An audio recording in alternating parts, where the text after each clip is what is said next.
The observers. The Deep Space Monitoring Station outpost Xerxes 7 hung silently against the backdrop of distant stars. Its sensor arrays pointed toward a seemingly unremarkable yellow star and its third planet, Earth. Commander Talek stood at the viewing port, his four eyes narrowed in contemplation as he studied the blue-green world rotating slowly on the main display. 57 expeditions, he murmured to himself. 57 expeditions vanished without a trace. The Galactic Consortium had existed for over 12,000 cycles, uniting 300 species across 7 spiral arms of the galaxy. They had encountered hostile civilizations before, fought wars with beings of unimaginable biology and technology. But nothing scared the Consortium elders like that small watery planet circling an unremarkable star. Commander, the Council is ready for your briefing.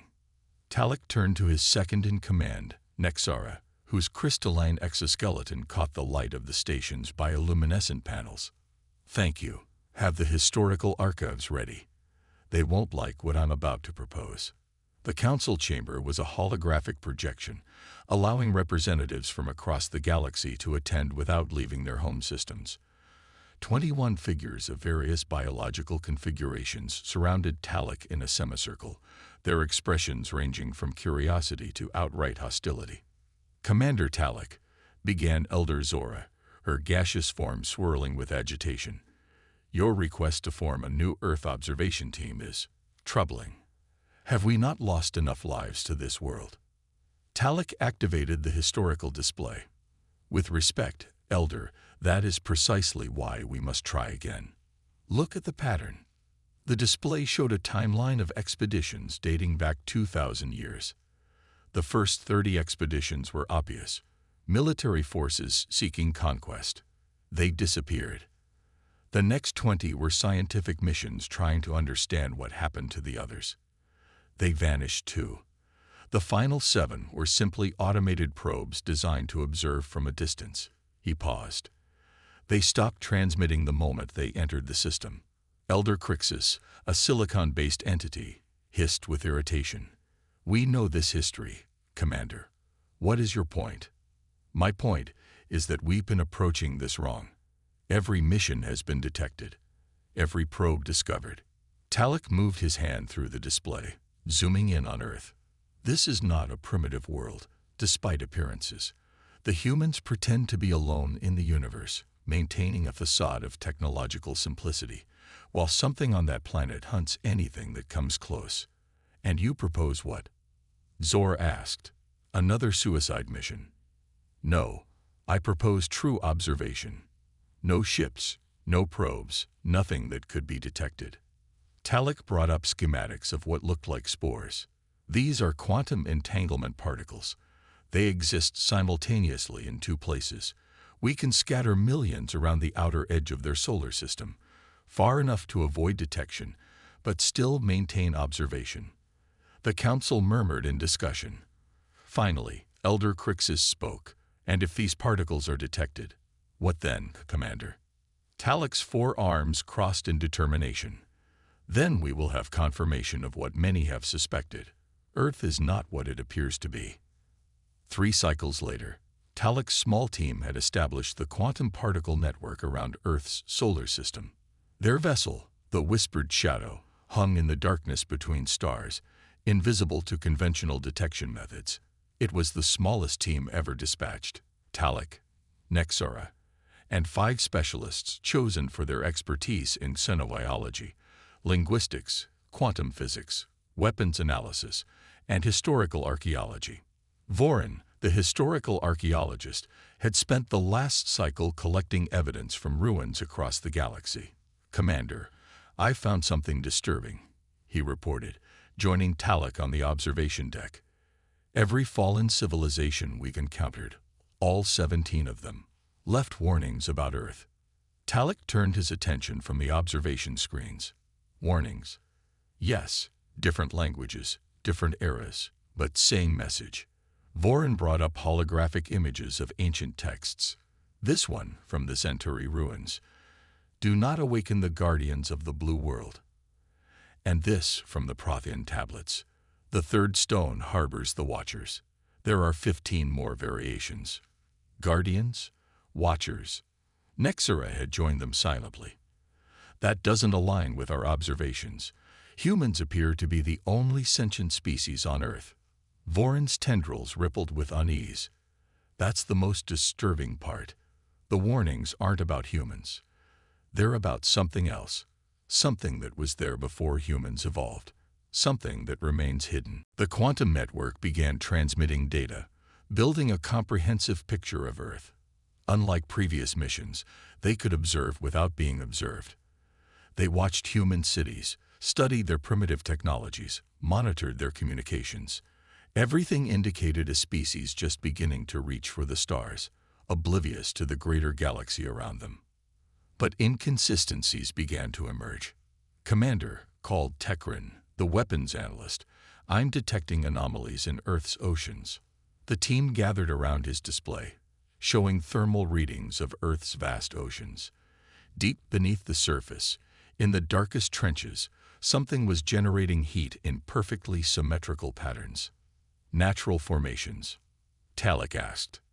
Impossible, Tekrin replied. These are artificial structures, and they're massive. Some extend for hundreds of kilometers beneath the ocean floor. Nexera's crystalline form glittered with excitement. Could these be the guardians from the ancient warnings? Before anyone could answer, alarms blared across the ship.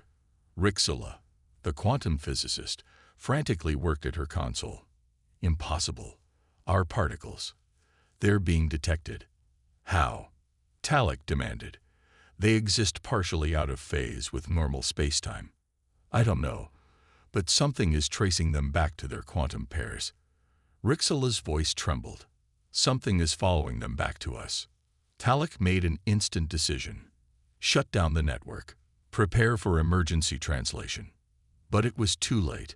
The particles weren't just being detected, they were being manipulated. And through that manipulation, something was sending a message back to the whispered shadow. The ship's communication system activated on its own, and a voice, eerily similar to their own translation algorithms, spoke. We have observed your observation. Interesting approach. Novel, but ultimately detectable. The team froze in shock. This wasn't just first contact. This was confirmation that Earth knew they were watching and had been watching back.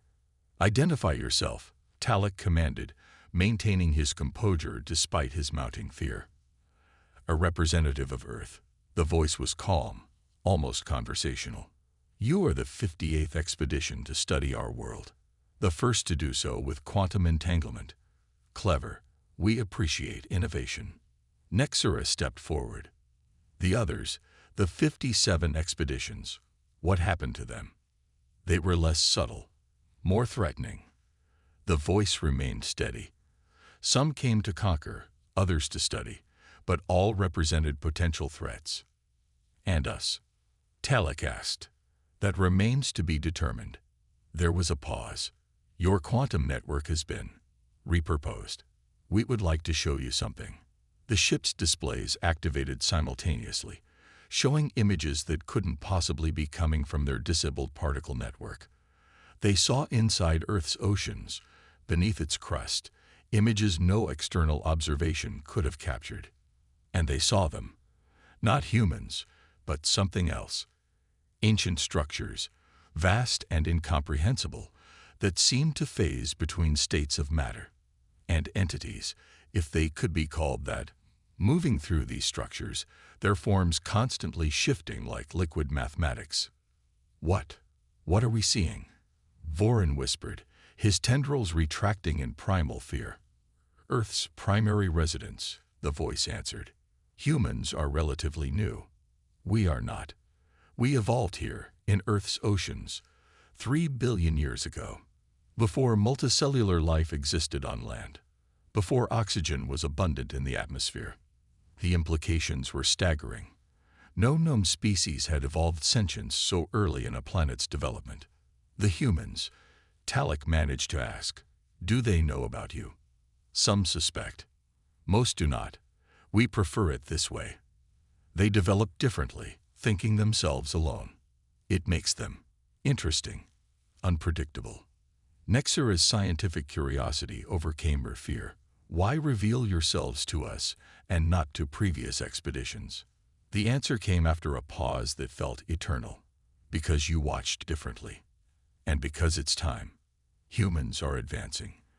They will soon venture beyond their solar system in meaningful numbers. The galaxy should understand what follows in their wake. What follows? Talek repeated. Us. The word hung in the silence of the command deck.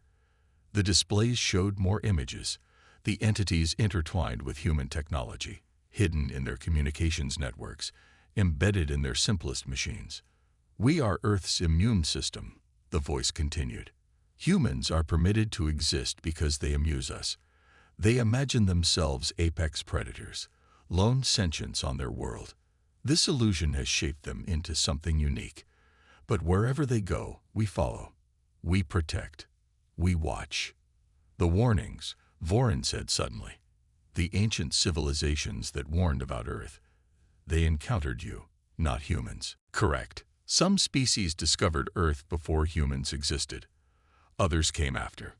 All who threatened the balance were removed. Talek understood now. The 57 expeditions. Precisely. And us. Nexera asked again. You have a choice. Return to your consortium. Tell them what you've learned. Or join the 57 who came before you. The choice was no choice at all. We'll return, Talek said firmly. We'll report everything. Good. The displays went dark. We look forward to proper introductions when humans join the galactic community. It will be illuminating for all parties. The quantum network disintegrated, each particle dissolving into background radiation. The whispered shadow was released, allowed to slip away into the darkness between stars, carrying a message that would forever change the consortium's understanding of the unassuming blue planet and the terrifying guardians that had protected it since before the first civilizations arose in the galaxy. As they accelerated away from Earth's solar system, Talek gazed at the receding yellow star. Now we know, he said quietly. Earth isn't dangerous because of humans. Humans are dangerous because of Earth. The revelation. The Grand Council chamber of the Galactic Consortium had never been so full. Representatives from all 300 member species crowded the tiered seating, their attention fixed on Commander Talek as he completed his report on the Earth observation mission. In conclusion, Talek said, his 4 eyes scanning the silent chamber, Earth harbors not one but 2 sentient species, humans who believe themselves alone in the universe, and these, guardians who have existed since the planet's earliest days. They appear to have a symbiotic relationship, though humans remain largely unaware of it. Elder Zora's gaseous form pulsed with alarm. Are you suggesting that every human ship, every human colony, every human outpost will carry these guardians with them when they eventually reach the stars? That is exactly what I'm suggesting, Talek confirmed. The guardians made it clear. They follow wherever humans go. They are, in their words, Earth's immune system. The chamber erupted in panic. Species that had evolved over billions of years with a healthy fear of the unknown found this revelation unbearable. Some representatives called for immediate action, a preemptive strike to eliminate the human threat before they expanded beyond their solar system. Others advocated for a galactic quarantine, isolating Earth permanently. Amid the chaos, a small figure rose from the scientific delegation. Vexera, chief xenobiologist of the consortium, waited for the noise to subside before speaking. Before we commit to any drastic measures, she said, her voice carrying surprising authority despite her diminutive size, we should understand what we're dealing with. Commander Talek's team observed but did not investigate. I propose a research mission. Not to Earth itself, that would be detected, but to study the remnants of civilizations that encountered these guardians before. Elder Crixus objected immediately. Too dangerous. If these guardians can detect quantum-entangled particles, they could follow your research team anywhere in the galaxy. Not if we're careful, Vexera countered. There are 17 fallen civilizations that left warnings about Earth. Their ruins contain knowledge we need. Despite significant opposition, the Council eventually approved Vexera's mission. The research vessel Eternal Inquiry departed 2 cycles later with strict instructions: gather information only, avoid direct contact with Earth, and return at the first sign of detection. Vexera led her team to the ruins of the Zentari civilization first. Once a thriving empire spanning 3 star systems, the Zentari had vanished overnight 20,000 years ago. Around the same time, they'd sent an expedition to Earth. The ruins were hauntingly empty. No signs of war, no evidence of disease or natural disaster. The Zentari had simply disappeared, leaving their cities intact, their technology untouched, as if the entire species had been plucked from existence in a single moment. In the Central Archive, Vexera's team discovered records of the Zentari's Earth expedition. They had sent not explorers but colonists, intending to establish a permanent presence on the Blue World. "Look at this," called Menik, Vexera's assistant, pointing to a series of transmissions from the expedition. Their early reports mention unusual energy readings from Earth's oceans. They investigated, and then he frowned. The transmissions become strange, fragmented. The final message just reads, "They are not bound by form. They are not bound by time. They are watching now through our eyes." 3 days after that final transmission, the entire Zentari civilization disappeared. Similar patterns emerged at each ruin they visited. Species that approached Earth with peaceful intentions were often allowed to observe briefly before being mourned away. Those that came with conquest in mind vanished entirely, their home civilizations erased with them. But the most valuable discovery came from the Prothean ruins. The Protheans, unlike the others, had been xenobiologists. They had studied Earth from a distance for centuries before risking closer contact. "This is remarkable," Vexera whispered as she translated the ancient data crystals they'd recovered. The Protheans believed the Guardians evolved in Earth's primordial oceans when the planet was still being bombarded by cosmic radiation and meteor impacts. The constant environmental threats forced them to develop unprecedented adaptability. Adaptability? Menik questioned. Yes. According to these records, the Guardians aren't fixed entities. They exist simultaneously as matter, energy, and information. They can restructure themselves at the subatomic level, interface with any form of technology, and even manipulate quantum states. Vexera's multiple hands trembled as she continued translating.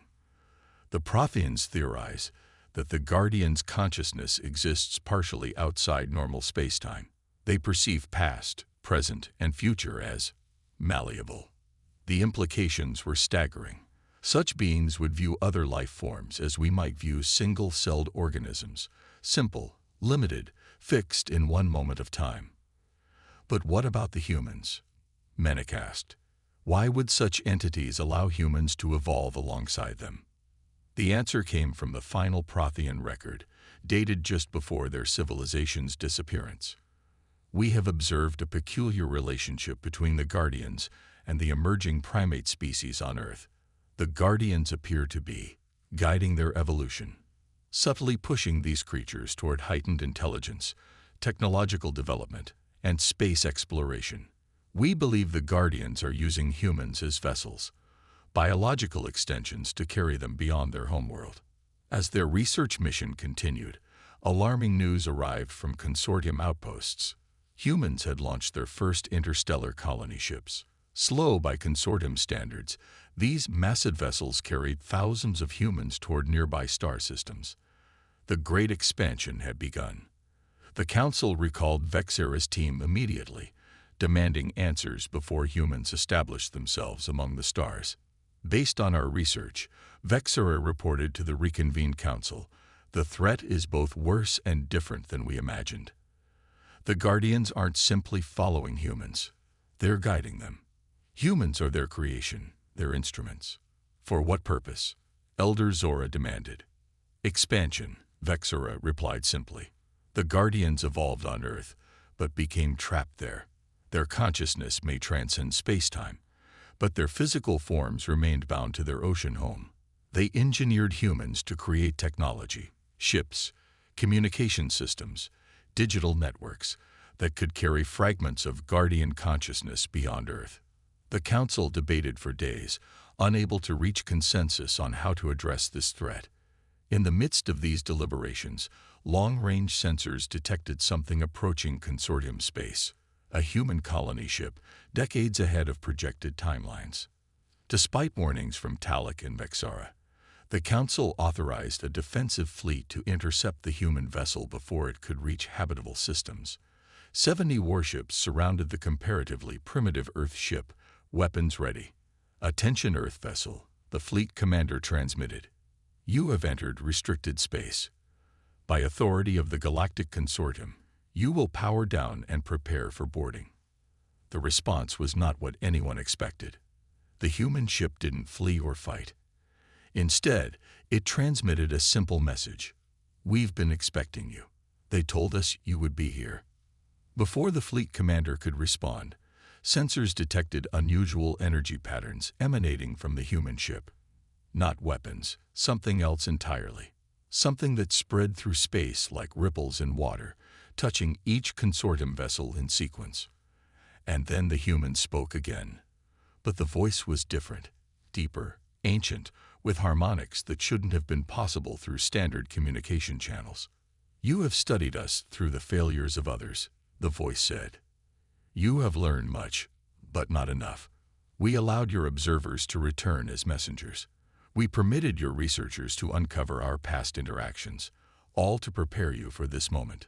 The Consortium fleet held position, weapons still locked on the human ship, but no one dared fire. "What do you want?" the fleet commander managed to ask. "Coexistence," came the reply. "The humans desire exploration, trade, cultural exchange. We desire to experience the universe through them. They are our sensory organs, our hands among the stars." "And if we refuse?" the commander challenged. A pause then.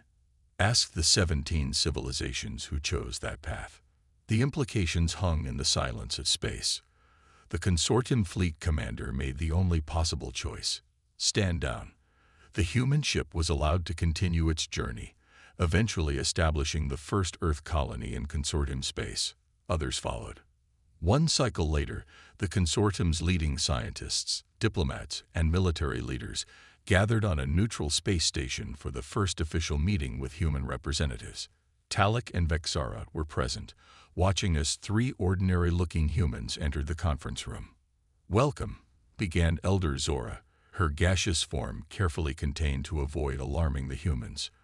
"We are pleased to establish formal relations between the Galactic Consortium and Earth." The humans smiled, an expression Talek had studied extensively in preparation for this meeting. But there was something unusual about their eyes, something ancient. "Thank you for your welcome," the lead human replied. "We bring greetings from Earth and all its inhabitants, both seen and unseen." The temperature in the room seemed to drop. Several Consortium representatives shifted uncomfortably. "We understand your concerns," the human continued, that ancient look still present in their eyes. "You fear what you do not understand.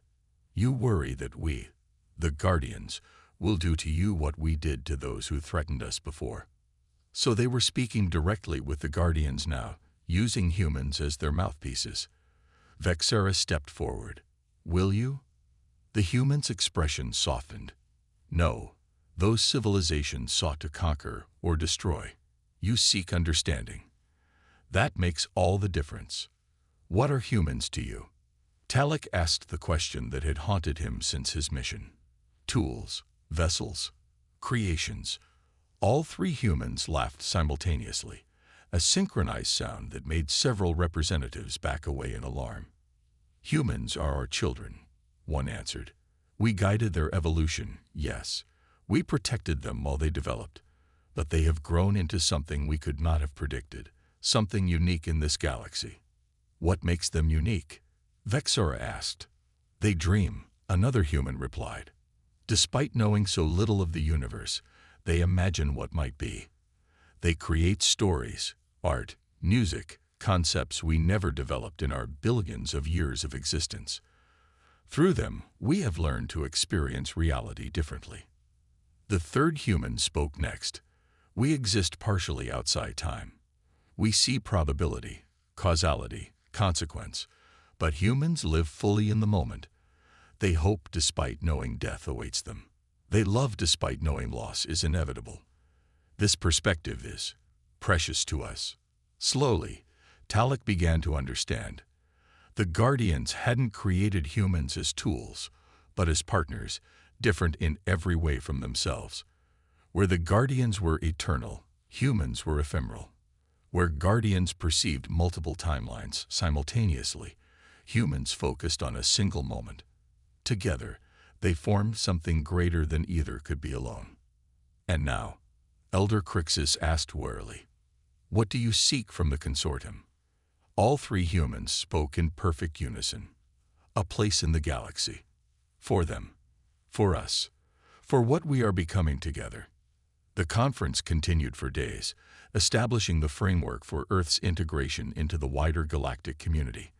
The consortium would accept human colonies and trade, with the understanding that the Guardians came with them, invisible partners embedded in their technology, their communications, their very existence. As the conference concluded, Talek approached one of the humans privately. "There's one thing I still don't understand," he said. "Why reveal yourselves now? You could have continued hidden, using humans as your unwitting ambassadors." The human, or the Guardian speaking through them, smiled. "Because deception leads to fear, and fear leads to conflict. We have seen enough civilizations fall. It is time for something new. Coexistence based on truth." Talek considered this. "And the humans? Do they all know about you now?" "They are beginning to understand," the human replied. "Just as your consortium is. The universe is stranger and more wonderful than any species can comprehend alone. Perhaps together, we might come closer to understanding it." As Talek watched the human delegation depart, he reflected on what he had learned. Earth wasn't hiding something terrifying. It was hiding something transformative. The ancient warnings weren't wrong. The Guardians were indeed to be feared if threatened. But they also represented an evolutionary path no other species had taken, a perspective no other consciousness could offer. The galaxy would never be the same now that humans and their ancient partners had joined the cosmic community. Some civilizations would retreat in fear, others would approach with curiosity. But all would have to accept a fundamental truth that every dead civilization had learned too late. Earth had never been just a planet. It had always been something more, a crucible where the oldest consciousness in the galaxy had partnered with the youngest, creating something the universe had never seen before, and perhaps never would again.